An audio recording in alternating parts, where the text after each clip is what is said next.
marketing, reporting on people, to report on people for your company in a way that will benefit the company and help you make good decisions that will help the company grow, by necessity has to include qualitative data. Mm-hmm. You cannot track the behavior of people or the success of a program involving people exclusively through numbers and data or very clear paths of like, first I did this, then I did that.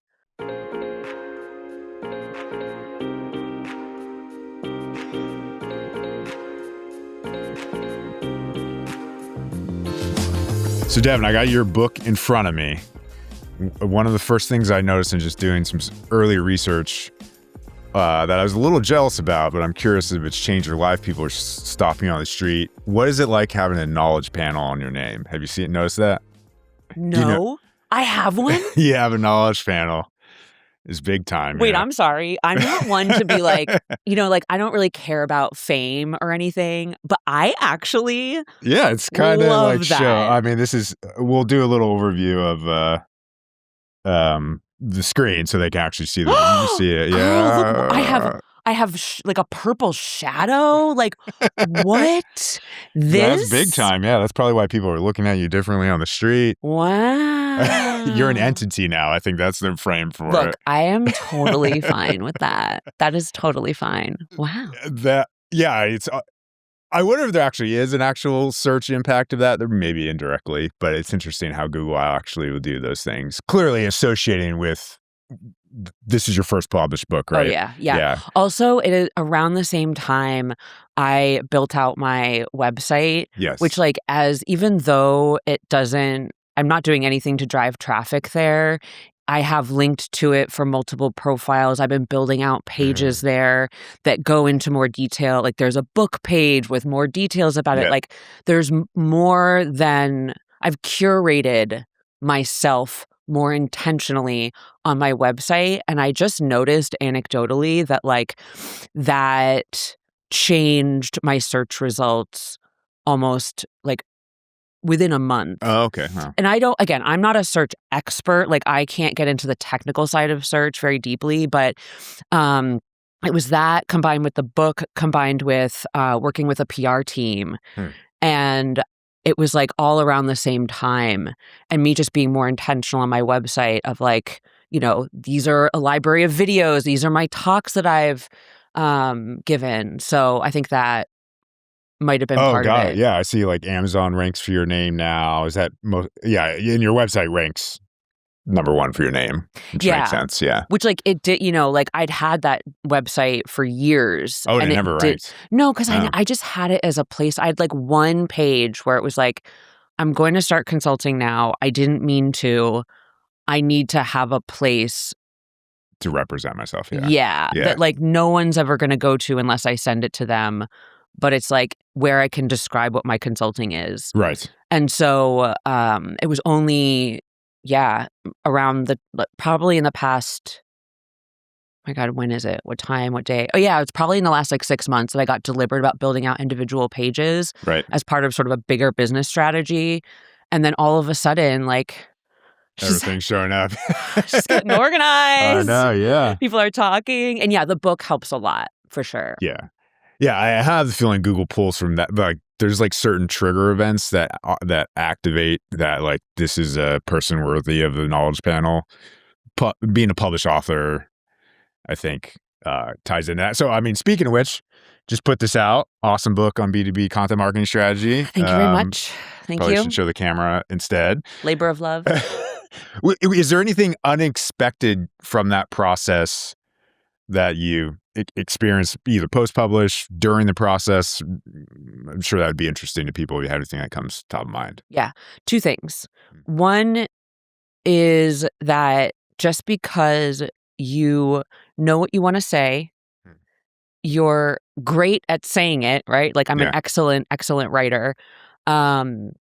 And you have the full, I guess for marketers, it would be the content brief. There's very clear rules about what you can and can't do. Doesn't mean it's going to be easy. Yeah. It is possible to know the frameworks, know the stances, have the research. Like, I had my argument. I had my advice. I've said it over and over.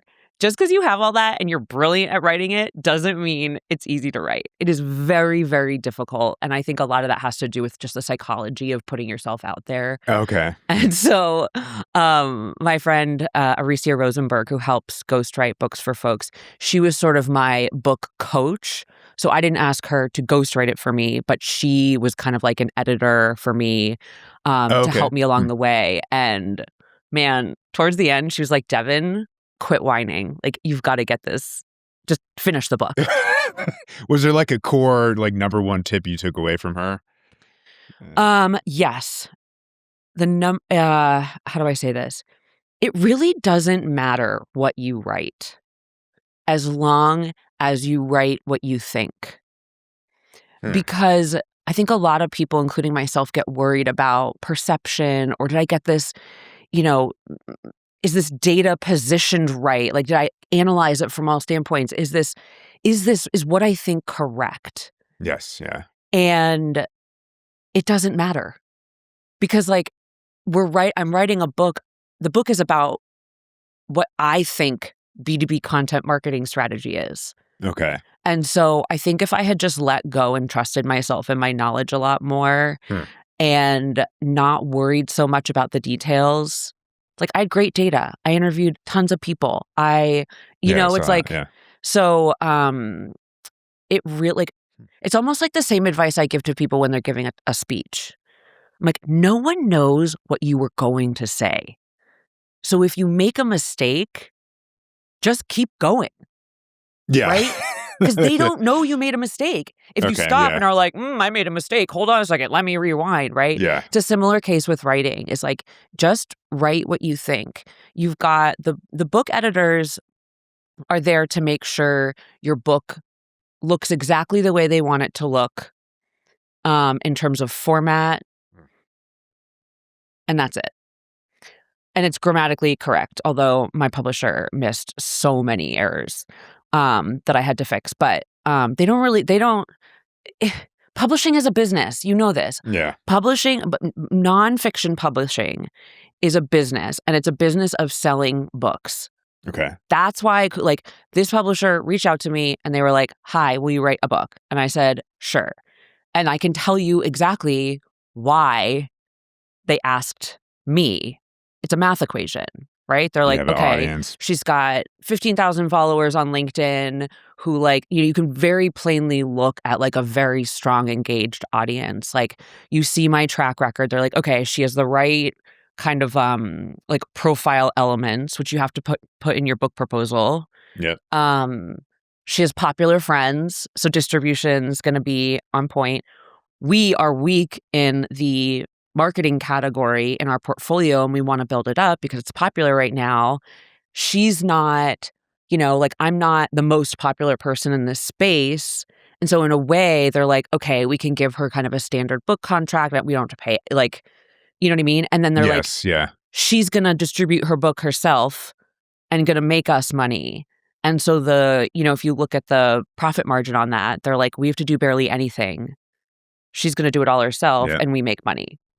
So it's like, that's the reality of book publishing, folks. But it makes sense for anyone considering doing a book themselves that, like, what is a book opportunity in market? Do you have the popularity? Yeah, most of these they're looking to you to market it. So it makes sense that they look to consultants because there's obviously a business incentive for consultants like you and me to put a book together that maybe a random in-house marketer may not have. Yeah. I mean, honestly, if I were to ever do it again, I wouldn't go with a publisher. I would just self-publish. Yeah, because I'm not going to, like, this book took, 9 months to write, or eight or so, they give you a very specific timeline. And, tons of work after that to promote. But, like, it's more about this, like, clout of, like, oh, Devin's an author now, right? Yeah. But, like, you don't make any money off the book if you go with a publisher. But you got a knowledge panel, so that's big. Yeah, I know. Yeah. Thank you very much. That's worth it. But I would, from a consultant point of view, I wouldn't do it this way next time. But it's like, it's cute. It's like, it's nice to be asked. like when a publisher calls you and is like, do you want to publish a book? It's like, you know? Yeah. But I think from like a business standpoint, it's like just publish it yourself and go sell it because you'll make way more money. And it doesn't cost a lot to do these days. Yeah. Makes sense. There's a lot of options that are advertising out there. Yeah. Well, on the book subject itself, media first content marketing, community is mentioned a lot. Yeah. What is media first content marketing? Listen, publishing is all about like what they put in the title. And so basically like I'm saying what every content marketer, actually digital marketer knows right now, which is like we're in a media first world where increasingly like we have this diversity of content consumption now. In the early days, it was all about written content, blog posts, social media, right? Yeah. Now it's about there's a strong contingency of folks that like to consume video content, audio content, and I would say by and large, my guess would be that everyone is a combination of the three.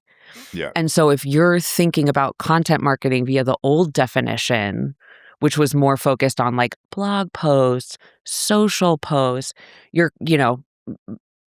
I would say that no longer is an accurate description of what content marketing is.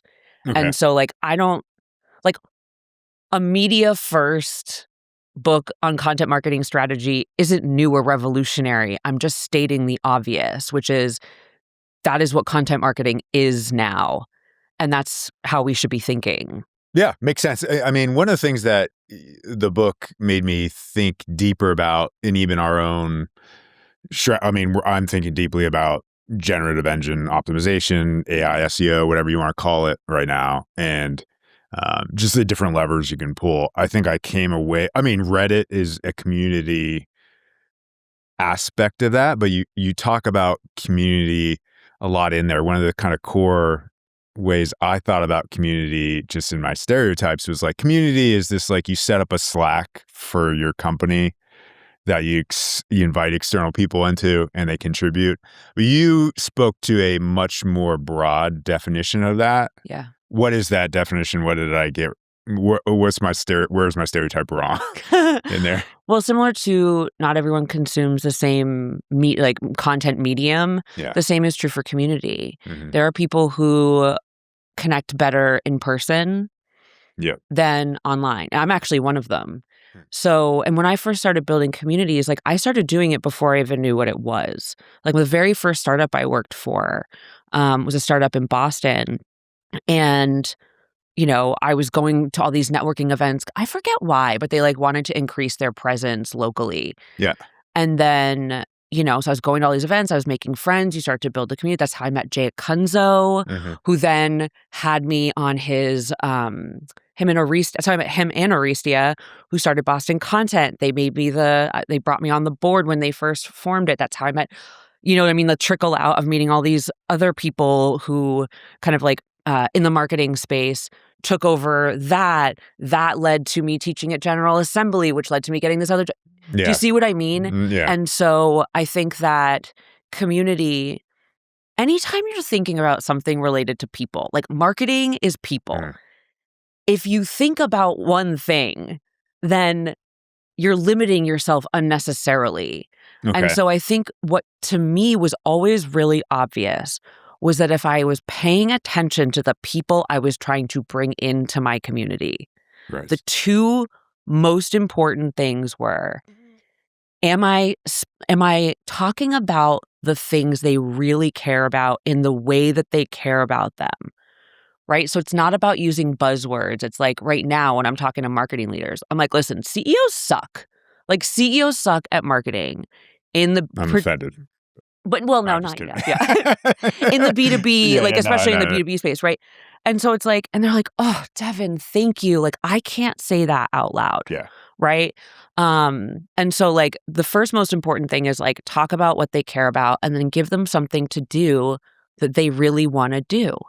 Now, for the developer community, they love Reddit. They love Discord. They love online communities, right? Yes. So like that would be perfect for them. Okay. If you started inviting developers to all these like IRL events, do you know what I mean? Oh, yeah. Like, it's not ICP relevant almost, yeah. And they do, not that they don't like to go to them, because again, like I've worked with developers my whole career. It's just that like they're not the ones who are like, let's go out, let's go to this like networking event. They're like, no, please. Yeah, that's a great point. Yeah. Yeah. And so it's like, it's just, to me, it's so obvious, and it's weird that I have to say it out loud. I'm like, just they're people. Okay. Stop making them a persona. Stop making them a cohort. Stop making them like a stage in the funnel. Like, you are Ross. You have things you like and don't like. You have places you're comfortable and not. You have things you want to achieve, right? And so, and if, everyone talks about knowing your customer, I'm like, it's not about data, idiots. Like, just look at them as people, right? Yeah. See how they walk around. Like, oh, they don't like carpet. They prefer hardwood floor because like, they take their shoes off. I don't know.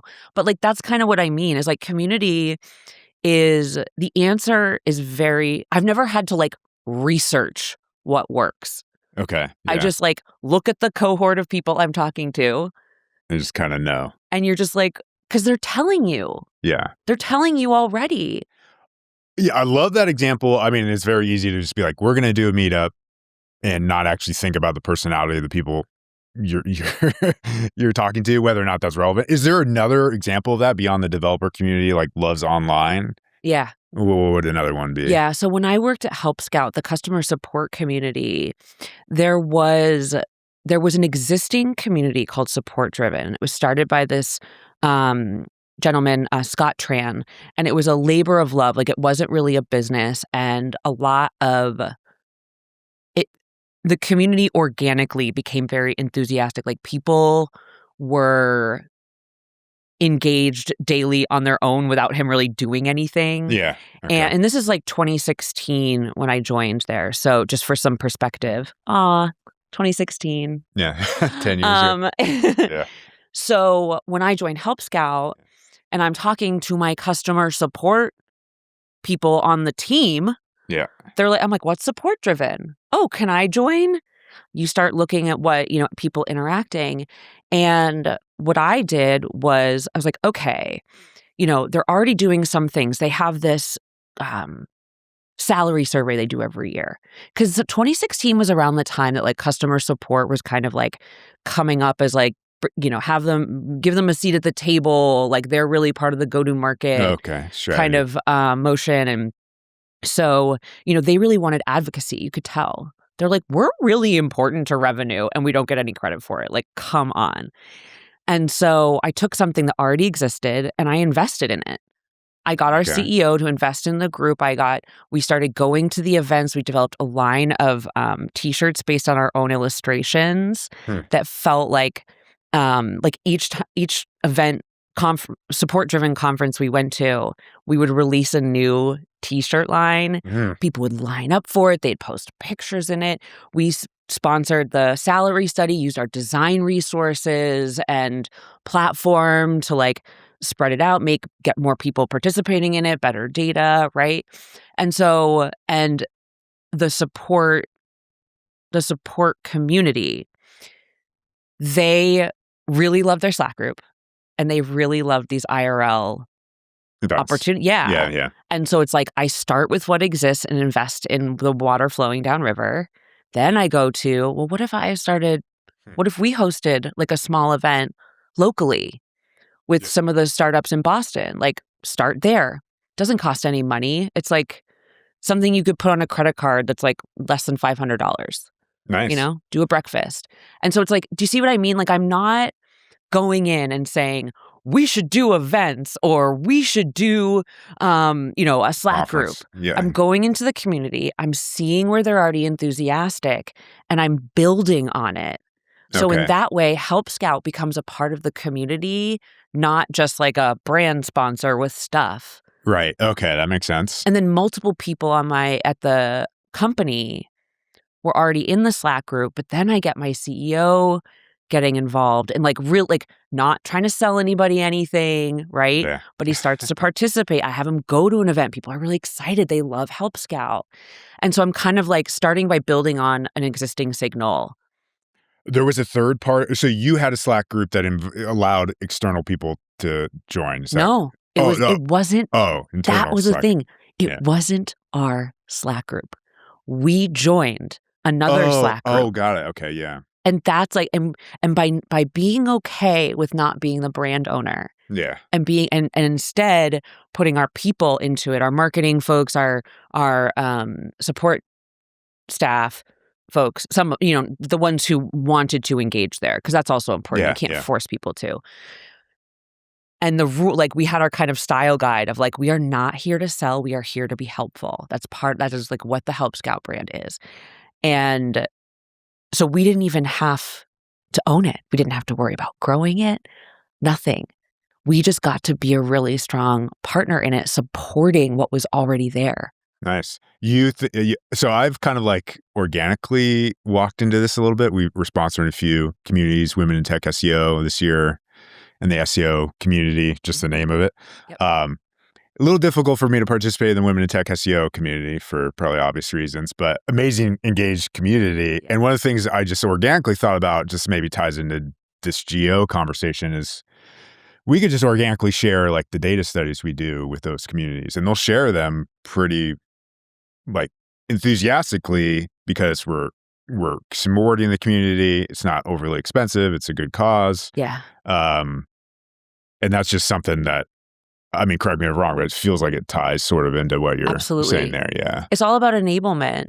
Yeah. And even in the women's community, like, I understand that feeling of like being a woman in a very male dominated industry, and then marketing industry, all the industries. Like, I know what it's like to be in those rooms and feel like everybody knows the language, and I feel like an outsider. Like, that's how I've felt my entire career.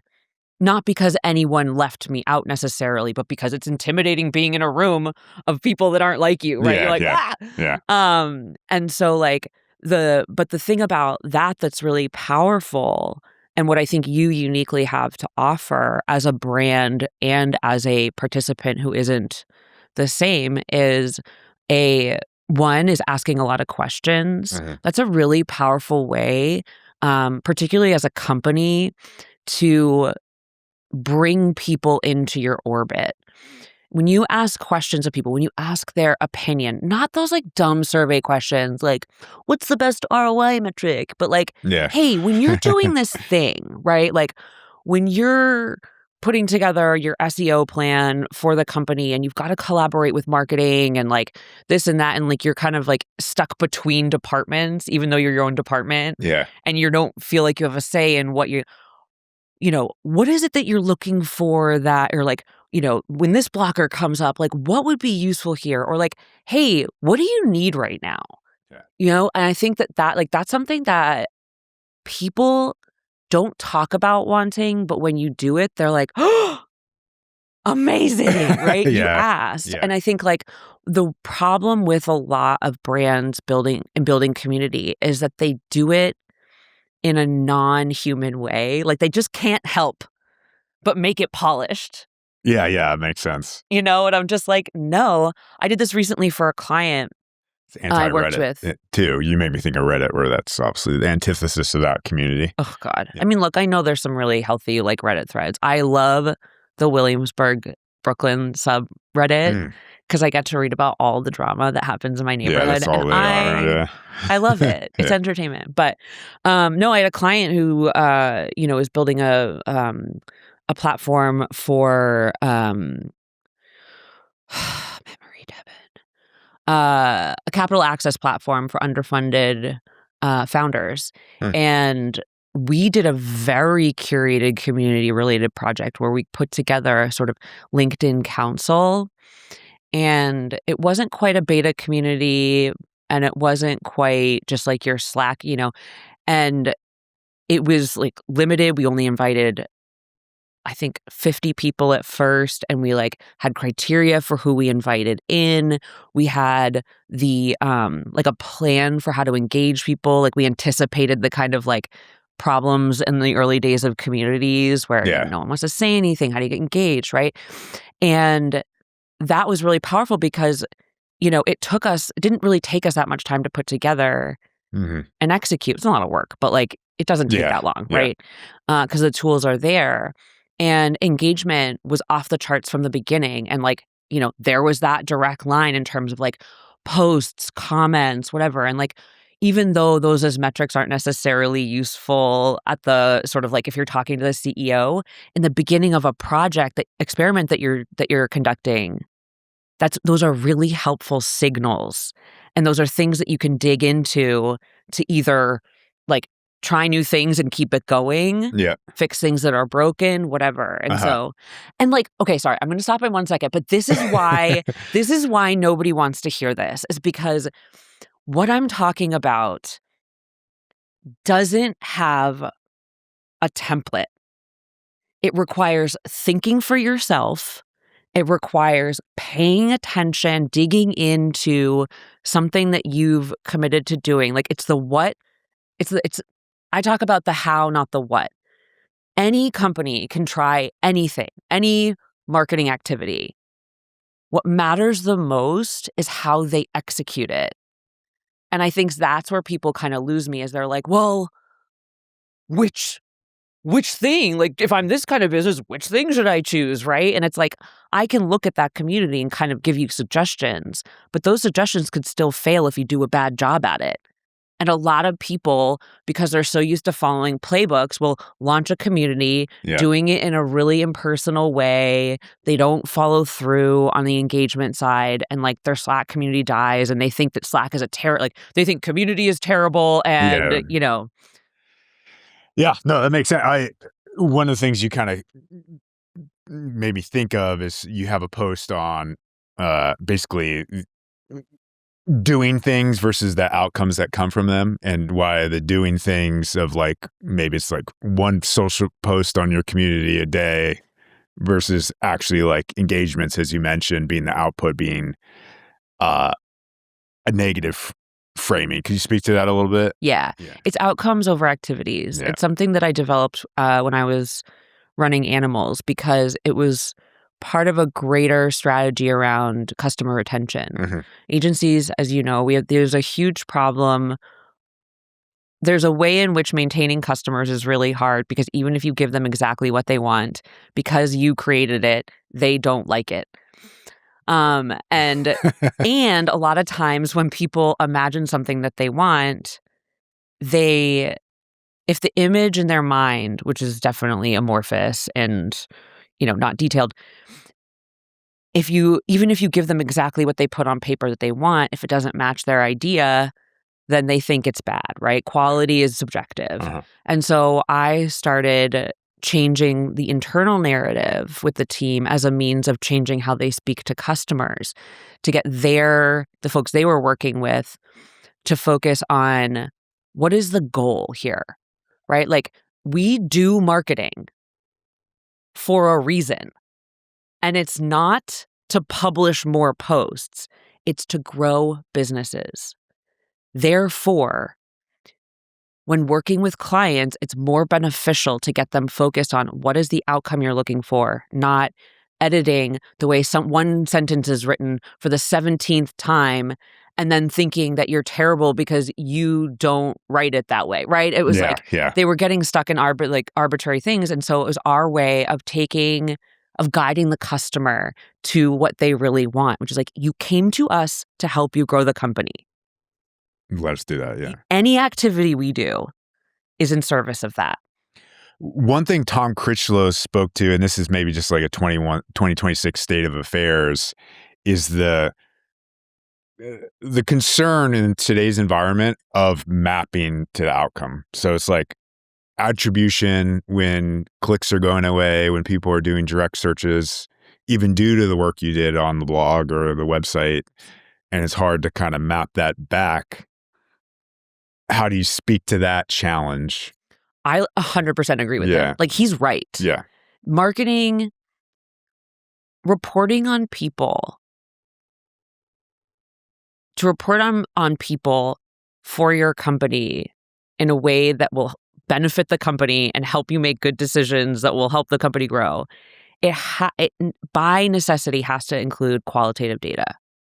You cannot track the behavior of people or the success of a program involving people exclusively through numbers and data or very clear paths of like, first I did this, then I did that, right? I'm like, Yeah. that's not, and you can look at this like historically, right? It's like when you look at that, I'll think of an obvious example, like the Got Milk campaign, Okay.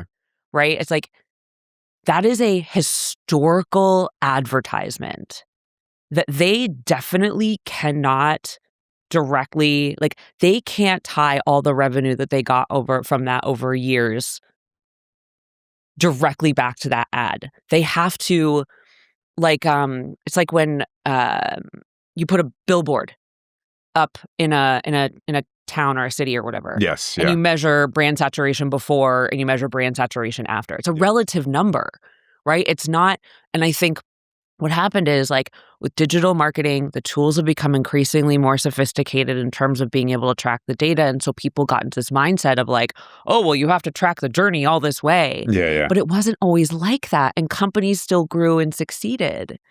And so I think it's one of those problems, and tech has always had this problem, is that what once a thing exists, right? Like Campaign Monitor. Yeah. Like I remember Campaign Monitor was like what you could use. And then you're like, that was like a way of tracking like your email performance or whatever. And like, gosh, I didn't even know how to use it, right? But it was like, that was the first like email data tool that I ever used. And I actually think that was the first like Tool. email tool. Yeah, tool period. I'm like, those are the first emails I ever wrote. Yeah.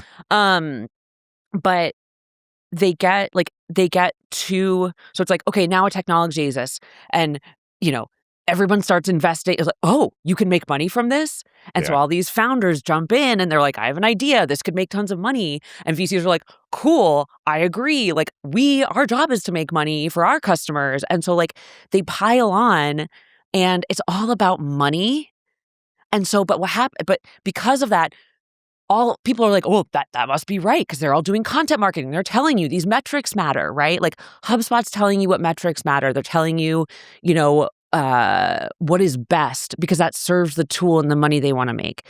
That is true for every single. So I've done it for software tools. I'm like, this tool, like customer support matters for all of these detailed reasons, right? And so it's like that's kind of, and so we get to believe that this is what matters, and all these people make money off of it. Consultants, we're all going out there creating content, and it's like we stop to think. It's like, why does it like why? And it's because a company who made a tool said so. You can see that with all of the CRMs, the email marketing tools, like, I put a post up the other day about what tools I'm using, and it's a very short list. And I remember, and he's a friend of mine, and I can't remember who it was, but one of my friends was like, I'm surprised you don't use blank. Yeah. And I was like, well, I could.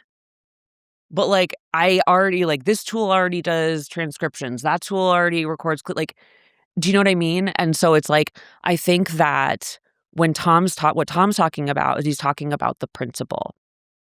Is he's saying, look, you're not supposed to there isn't supposed to be a one-to-one win the game kind of map. Yeah. Right. And SEO folks can't even do it anyway because they're not 100% involved in the entire life cycle of the plan that they're creating, right? It's like they're creating the strategy, but then they have to lean on the dev teams and the content marketers and the leadership to execute. And so he's like, and so I think that for focusing on, I think he said it's not about outputs, it's about inputs. Right? Like what you're getting, like the information that you're getting back from the things that you're doing. My understanding, I just from reading the post, is that he basically saying like when we're doing maybe even reports for our clients, reporting to executives, in a world where it's muddy to even show we did move revenue, it can at least be helpful to show we did 4 widgets, we did 4 posts, we generated 4 mentions on outside websites. As a leading indicator, especially, and maybe this is just a moment we're in of the next 18 months when clicks are continuing to go down. It's just very noisy. Yeah. And all you're showing is that clicks are going down. Yeah. It's hard It's time. anecdotal. Yeah. What he's talking about is anecdotal data, which is always useful. And PS, like, there was never a time where marketers stopped using anecdotal data in their reports. Yeah. Even though the top line, the thing that everyone's talking about, on LinkedIn, the headline is, oh my God, clicks are going down and blah, is measure, is search traffic even going to be a thing anymore and blah, blah, blah, right? Those are the headlines. Yeah. But when you know this, Ross, like when you're deep in the work, you know that, a client that, a growth agency that I worked for, one of their clients, they saw that like huge drop off in clicks on this specific page we'd made for them. And they're like, WTF, like, and we were like, look at the revenue. Yeah. The revenue went up, and not just as an arbitrary offset of like the volume going down. They were like, look, there was all these other signals behind it. And so I think like that's why I agree with him fundamentally. And this is new. I hardly ever agree with anyone. Ross knows this. I think he's right. I think you do need that anecdotal data, but at the end of the day, what it is you're measuring doesn't matter unless it's relevant to your business. And so if you are, it is kind of upon you as, an SEO, say you're like, this is what you're trying to prove that your thing worked. Yeah. And you're going to find data that you think the CEO will look at and be like, got it. Yeah. And a marketer is going to, they're going to lean on these examples. Look, we did this post, it got engagement, and like we did several others and those did too, right? And you think the CEO is going to get it. The CEO doesn't get it. What's more important than outputs versus inputs versus that, it's the story. Yeah, fair. Yeah, that's true. You have to tell the CEO a story they understand. And when you think about it from that perspective, the connecting dots from action to outcome doesn't matter because your CEO doesn't get it anyway. To be honest, like I've been a CEO and I've like worked with many CEOs on their marketing programs as a consultant. And I'm like, like they can look at the same thing, think it's amazing one day, and then the next day be like, I don't know why you're showing this to me. Yeah. Do you know what I mean? And that's just a product of the job. It's not a criticism. Being a CEO, you have to think of 1,000 things. And so, I think, Tom's right. Like, I totally 1,000% agree with him. And I don't think it matters. Yeah. Because I think what really matters is you focusing on what your CEO will hear and what your CEO will say yes to, so you can keep going on the things that you know are working. Yeah, I think that's a great point. I think the conversation to date has been, input, output, and even a lot of our energy in reforming our reports and things is really, it's not what metrics are in there, is what order are we telling them? How are we telling them? Yeah. To your and point. Also like every person that you report to is going to be different. Yeah. What people don't realize is that reporting on marketing performance has very little to do with the actual numbers and almost entirely to do with figuring out what the CEO really cares about, what the people that are influencing the CEO care about, so that you're telling a story that they understand and can go brag about. Yeah. Which again is where Tom's point comes in, is like they can use that anecdotal thing at a example at a dinner or at a cocktail hour. We did this post and blah blah blah, right? That even though they're like, I don't want to see these activity metrics, that they love them. They love those bragging rights. Yeah, yeah. And so and this is kind of like my frustration in general, like right now, is like everybody's talking about like, what should we do, as if there's a universal answer. And when you call something strategy, if strategy was a repeatable playbook, then it wouldn't be strategy, because making it repeatable means that you're leveling the playing field, and it's equal opportunity for everyone. Yeah. Strategy is about finding unique advantage. It's about searching, looking at what everyone else is doing and finding that one thing that's missing and leaning into it before other people or, whatever. Right. And so I think every time folks are, my PR team sent me a question, like, what's the best ROI marketers should be tracking in 2026? I couldn't answer it. Or I wrote a very long answer that was basically me being like, this is the stupidest question I've ever heard. Yeah. Like, this is completely ridiculous and irrelevant because it depends. Yeah. It depends on the industry, the company, the CEO's literal individual personality, the individual personalities of the people around it. Mm-hmm. And there are principles that you can teach, right? Like, I obviously, CEO buy-in is like my thing. And so I know that there are certain types of things that you can talk about that work. But at the end of the day, because it's a person, it's just like marketing. You have to try stuff and figure it out. Yeah. On that figuring out note, I mean, I have a few strategic questions about community. Yeah. One of the things I'm curious about is there brands that community is not a fit for? And what is the characteristics of a brand community is not a fit for, if so?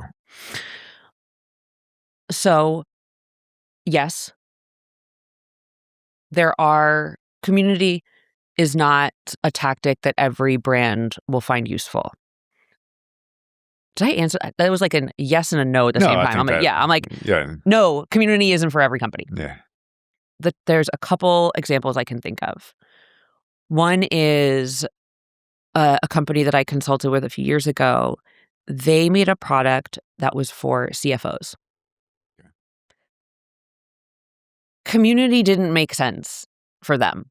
Not because they don't like to socialize, not because they aren't in communities, maybe, I don't know, but because what they needed from us was a data report.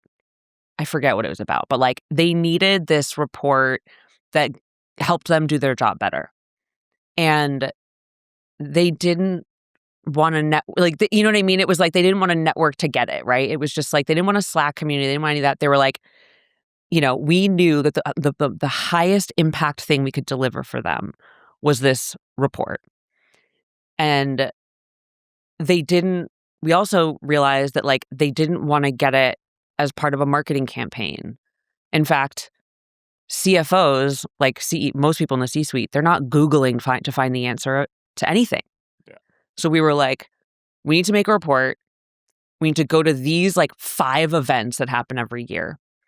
We need to curate a dinner, invite these target accounts, because we know that CFO is going to be there. Uh-huh. And we're going to create this experience and we have a follow-up after that. Do you know what I mean? Yes. It was very clear that the highest impact thing we could do was not a community.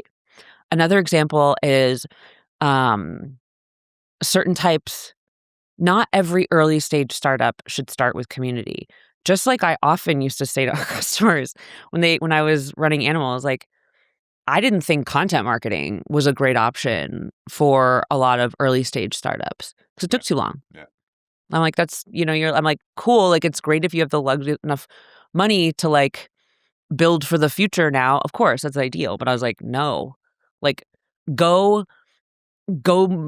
advertise on LinkedIn, go, whatever. Yeah. Other channels first. Yeah. Yeah. And so community is a similar example, right? It takes time. Yeah. And it depends on the type of community building you do. But by and large, community wouldn't be something for early stage startups necessarily. But what it is good for is a Cisco. Cisco's this big, giant corporation, but they really need they need these developer advocates in their, they sell every product on the planet now. Yeah. And they need the ability to niche down to get these, partners and dev advocates. And so making things small for a big, giant corporation to sell one of their product lines made a lot of sense, right? And so that's kind of how I think about it is go back to the outcome. What do you want? Right? And the CEO, if they're worth their salt, is going to tell you. They're well, ultimately, they want more money, right? And so, and your ability to influence that is from your own department. Yeah. And so when you're thinking about it from what you want and the timeline that is given to you by the CEO who is under their own constraints based on when they need to get when they run out of money, next funding round, all of that. So you're like, okay, when you think about it, when you come from it from that standpoint, you're like, what do I want? How much time do I have to get it? You don't need me to tell you whether community is right for you or not. You don't need me to tell you whether you should be doing, launching a newsletter or, running a LinkedIn campaign or whatever, because you're like, there is enough data in the world already to understand generally the timeline of ROI for any given marketing initiative or activity, rather. Or what is community? If you had to average it, I don't know. There's an average. Like SEO has an average that's like, or it's like a stereotypical. Yeah. It depends, but yeah. If I was going to tell the average at Series A range startup that is actually authoritative, I'd say like 4 to 6 months is your traction time period. And you start to see signals earlier, which everybody gets excited about, right? Like that was actually like why we invested in SEO with our clients, like SEO content with them first, because we were like, it was literally just like customers like results. Yeah. Start with things that show results so we can get to the work that's really going to impact. Yeah. Which is you're still in the agency world, and I'm like, just you don't look tired, and I don't know how. But I'm 3 coffees in today. So. Yeah, exactly. But community, I don't know.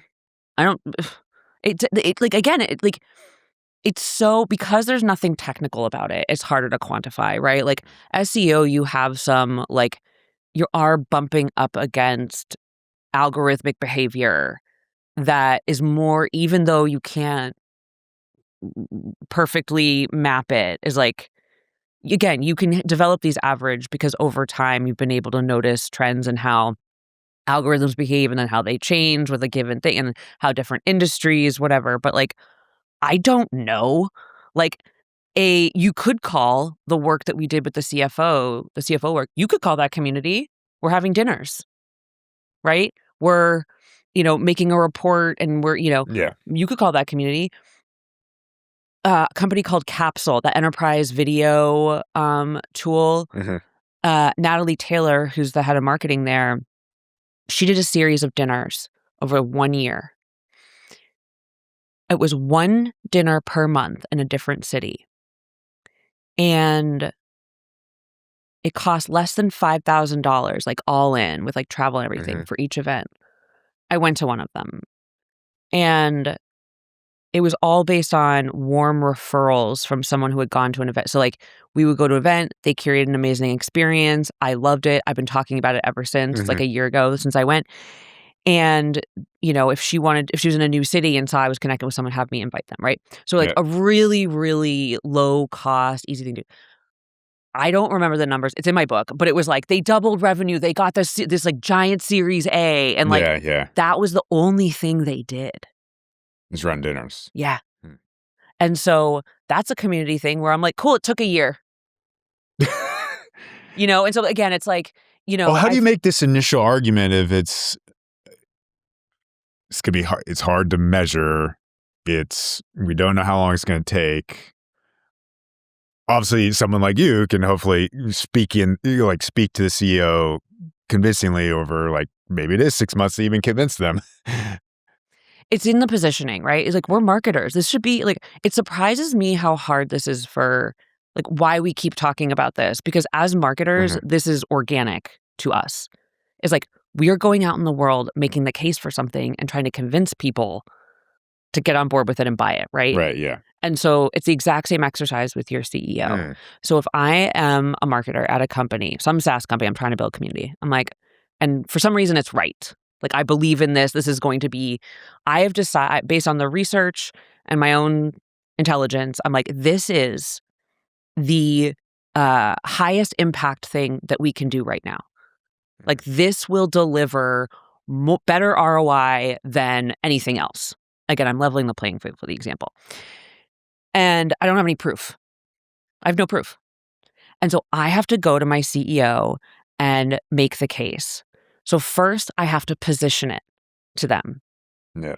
And so if I'm going to them saying, listen, I want to build community. I think it's going to make us a lot of money. I don't know for sure, but it's going to cost, $50,000 over the next 6 months on top of my salary and the salary of the team, whatever. Yeah. But I need these resources, blah, blah, blah, who could be doing other things. Well, that's a terrible argument. Yeah. But I go to my CEO and I'm like, listen, I just found the fast track to getting this, getting to our revenue goal that actually I think will double returns after we get to this milestone or after the first 6 months. Here's why, right? And I collect a series of, I collect data that helps make my point, signals that I've seen from within the company that make the case. I'm like, so I'll use myself as an example.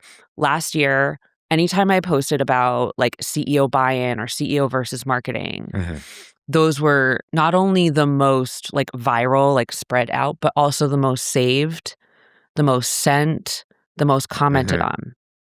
I found that super interesting in LinkedIn. Anyone who's listening to this should do this for their own posts. I look at the engagement trends and I'm most impressed, or I feel best about the posts that have similar engagement, or okay engagement, but then way more views because I know people shared that. Yeah. Well, views are also kind of relative too, because arbitrary. It could be it could be scrolling. That's why it's look. Yeah. That shows influence. I like a viral people post. Are sharing it. Yeah. I'm not mad when you know what I mean? But in terms of top if funnel. I'm trying to build a business and make money, what I care about the most is where people are deeply engaged because I see a problem to be solved. Well, I didn't just pull that topic out of nowhere. I knew that topic would perform decently well because when I started Don't Say Content with Margaret, the marketing podcast, we talked about CEO versus marketing a lot. We just experimented with it. We were like, hey, this is something that we don't hear talked about as much. And it's kind of the reason why companies fail. Companies fail because the CEO and the CFO and sometimes the CTO and the go-to-market org. Yeah. We focused on marketing because that was our world. But they're not speaking the same language. They don't understand the same things, right? Yeah. Well, first time we talked about it, it was our best, whatever the, I don't remember whatever the podcast metrics are. Whatever. Wow, okay. So we did it again. Yeah. Slightly different angle, right? So I was following signals of popularity. Now there's other signals that I followed and tried. Yeah. I've been talking about community marketing since anyone even knew what it was, right?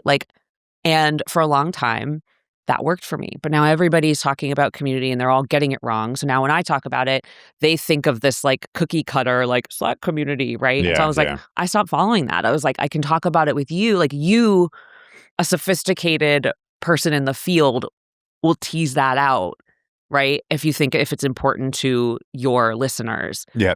But I went all in on this. My brain goes to is community the right framing? Is something like community engagement a better framing? I don't know. Yeah.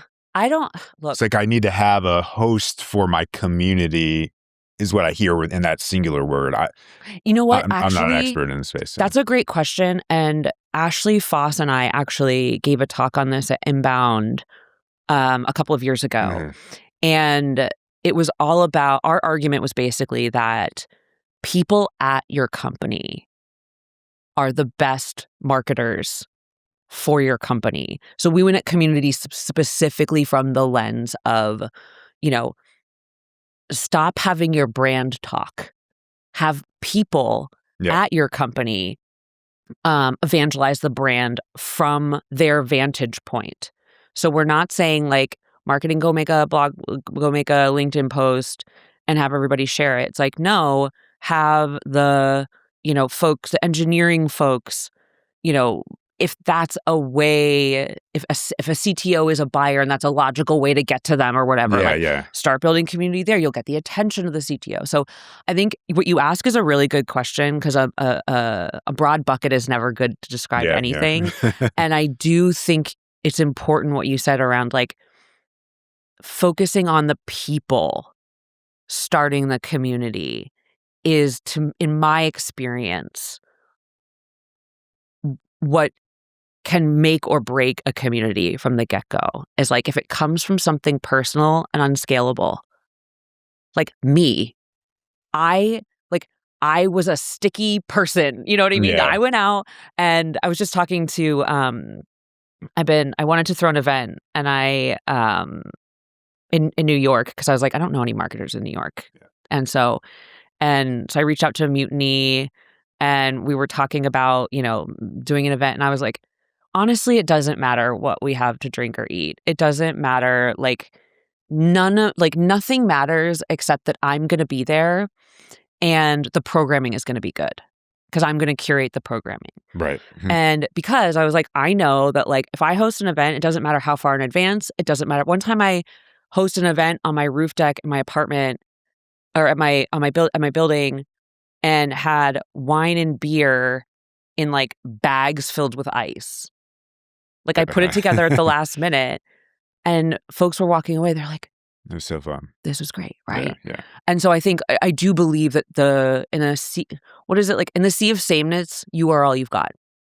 And I think companies can really lean into that more, and they don't often, especially if that person's on the marketing team, because their biggest concern is, what if that person goes away? Right? They're always hedging. But I'm like, that to me is a strategic risk worth taking, because what happens is that person has the opportunity to grow their own brand through that. And so A, the odds of them leaving, and B, eventually that singular person doesn't matter anymore.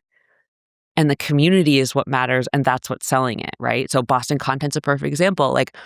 Jay and Aristia started. Everyone knew Jay and Aristia, and we were like, oh my gosh, I felt great, Yeah. And then they brought on this board, and then we made it into, and then people would come to, when I took over as executive director, I basically couldn't, once the programming was done, before and after, I wasn't able to move from wherever I was standing, because there were people that wanted to talk to me. There were people that wanted to talk to the board, right? It was all about the individuals. But I made a point not to focus on myself as we grew the community. Yep. Such that when I left to go to New York, Boston Content kept going. People loved it because it was about the programming. It was about the community. It was about the people, right? It was about the things we were offering them. And so I think that's a lot, you make an important point about what is community. And I think, to me, the most strategic thing worth latching onto is the people. It's about the people first in the beginning. That's what's going to make a big difference in launching something fast and successfully. And you don't need to worry. Don't worry about that individual. Yeah. One of the note I made when we were talking about whether or not it's fit for people, one of the interpretations I had of what you said was, is there kind of some baseline volume of client advocates or business advocates that exist that essentially can springboard the thing in some way? I mean, I don't know, that's employees. Obviously, if you have a dedicated full-time person to the activity, that helps. Generally speaking, it does help if there's a person at the company who already is invested in a community. Yeah. It doesn't necessarily mean that they need tens of thousands of followers on a platform. It just means that they need to be someone who's been in the community a lot, and whether it's visible or not, they have friends. Yeah. They're not best friends, but they have sort of colleagues in that area, in that industry. That does make things faster. Because if people already like you and like what you're doing, it's like with me. I worried for so long about what I was doing, and then I realized, I was like, people just liked what I did because I did it, right? And it was because they knew that there was a cohort of people that liked how I was and how they felt around me. And so they were kind of like, okay, when I'm around her, everyone else around her is kind of like that too. And I like these people, right? And so it's that is and so it's not always going to show up on follower counts or, how many, whatever. And I think that's where a lot of companies make just really bad decision making is like strategy. A strategy is never going to have it's not going to have an average performant coattail. It never will, ever, ever, ever. That is not the point of strategy. The strategy is to find something that you believe will perform better than anything else, right? It's like something, and a lot of that and a lot of what makes something do better is other people aren't doing it. It's answering a question that hasn't been answered, or it's, you know what I mean? And so like Quibi's a great example. They went all in on, we're doing short form video. And so you could say like, Devin, that's strategy and that was I'm like, I agree. They focused on the wrong thing. You know what I mean? Like they did, that wasn't right. But what the principle of what they did was strategic, which they looked at. They were like, it's the pandemic. It's people are, watching a lot of short form video. People love celebrities, right? Like their hypothesis wasn't terrible. Yeah. And that is a strategic hypothesis that they proved for any number of reasons it didn't work, right? But it's like, it wasn't a bad idea. It wasn't like that. Those three principles of the strategy, like they're not flawed, makes sense. Do you know what I mean? Yeah. And so like, I think that's where this has been the hardest thing for me to get other folks to understand is I'm like, you need to stop looking for proof. You need to stop asking for feedback. You need to stop looking at what your friends are doing or, there's research only helps so much. What you need to do is think for yourself. Come up with an idea, right? Have enough leading indicators that it could work, right? I didn't go all in on CEO buy-in on a whim. Yeah. I spent years kind of figuring out what, even the niche of what mattered within it. And then go put together logical experiments to see if it will work. Quibi went all in. A company can say, this thing, I'm starting to see that like whenever we talk about this thing or like when we do events, like, gosh. Yeah, do really well. Yeah. And so like that is a strategic move. That is what marketers, what SEO, to less extent SEO, because SEO to me is really the backbone.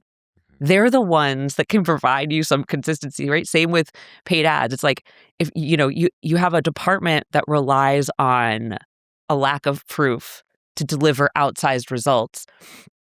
These other components are ways that you can kind of hedge and say like, look, I'm not just this is like an R&D investment a little bit. Yeah. Because like you do like the CEO has to be able to pitch whoever their stakeholders are. Yeah. Whether it's I mean, there's now we're going to lose time to be able to discuss this, but I mean, directly Reddit influences now everyone in the SEO world is talking about that impact, and there's so many companies now that have a subreddit or a community within Reddit for their own brand. And that if you can at least argue the value of that LLM visibility increase, that's some buy-in for communities as Absolutely. well. Yeah. That's what Reddit's really good for. It's like it does have it's pretty easy to quantify like why your company, your brand should create a community.